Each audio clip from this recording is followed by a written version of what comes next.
സംഭവിച്ചതെല്ലാം നല്ലതിന്, സംഭവിക്കുന്നതെല്ലാം നല്ലതിന്, ഇനി സംഭവിക്കാൻ പോകുന്നതും നല്ലതിന്. ഇത് കേട്ട് കേട്ട് കേട്ട് തഴമ്പിച്ചു.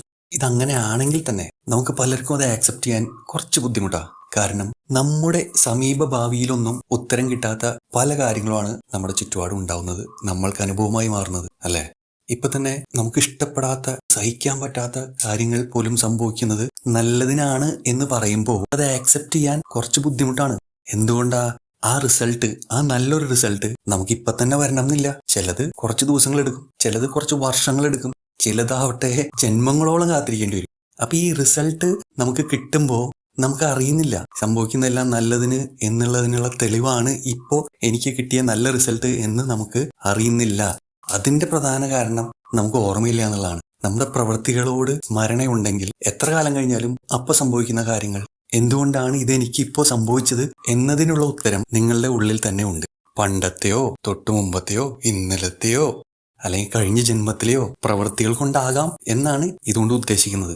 ഇതെത്ര കണ്ട് ഓരോരുത്തരെയും ധരിപ്പിക്കാൻ പറ്റും എന്ന് അറിയില്ല. എന്നാലും ഈ സ്പെഷ്യൽ കഥ കേട്ടാൽ ചെറിയൊരു ഐഡിയ നിങ്ങൾക്ക് കിട്ടും. അതാണ് ഈ കേൾക്കാത്ത കഥ 12. ഒന്ന് കേട്ടു നോക്കൂ.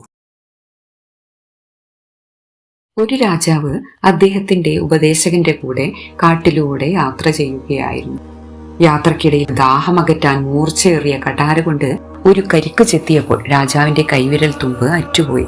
വേദന കൊണ്ട് പൊളയുന്ന രാജാവിനോട് ഉപദേശകൻ പറഞ്ഞു, സാരമില്ല പ്രഭു, എല്ലാം നല്ലതിനായിരിക്കുമെന്ന് അങ്ങ് കരുതുക. രാജാവിന് ഉപദേശകന്റെ വാക്കുകൾ തീരെ ഇഷ്ടപ്പെട്ടില്ല. കോപം കൊണ്ട് വിറച്ച രാജാവ് ഉപദേശകനെ അടുത്ത് കണ്ട പൊട്ടക്കിണറ്റിൽ തള്ളിയിട്ടു.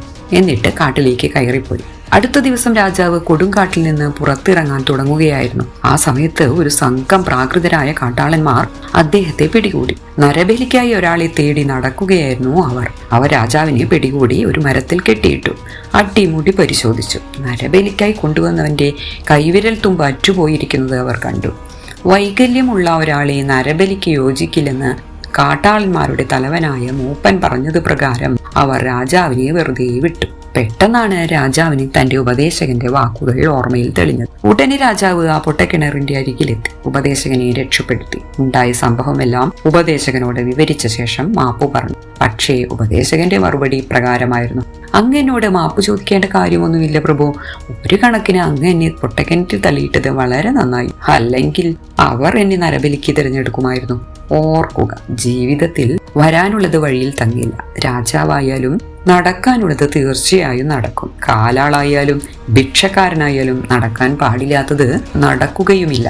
സംഭവിക്കുന്നതെല്ലാം നല്ലതിന് എന്ന് പറഞ്ഞാൽ എല്ലാവർക്കും ശരിയെന്ന് അപ്പോൾ തോന്നണമെന്നില്ല. പക്ഷേ സംഭവിക്കുന്നതിലെല്ലാം നല്ലത് കാണാൻ കഴിഞ്ഞാൽ പിന്നെ നിങ്ങൾക്ക് ജീവിതത്തിൽ സന്തോഷം മാത്രമേ ഭവിക്കൂ. അതത്രയ്ക്ക് എളുപ്പമുള്ള കാര്യമല്ല. എന്നാലും ഒന്ന് പ്രയത്നിച്ചാൽ എന്തായാലും നടക്കും. എളുപ്പവഴികൾ ധാരാളമുണ്ട്. അറിയണമെന്ന് ആഗ്രഹമുണ്ടോ?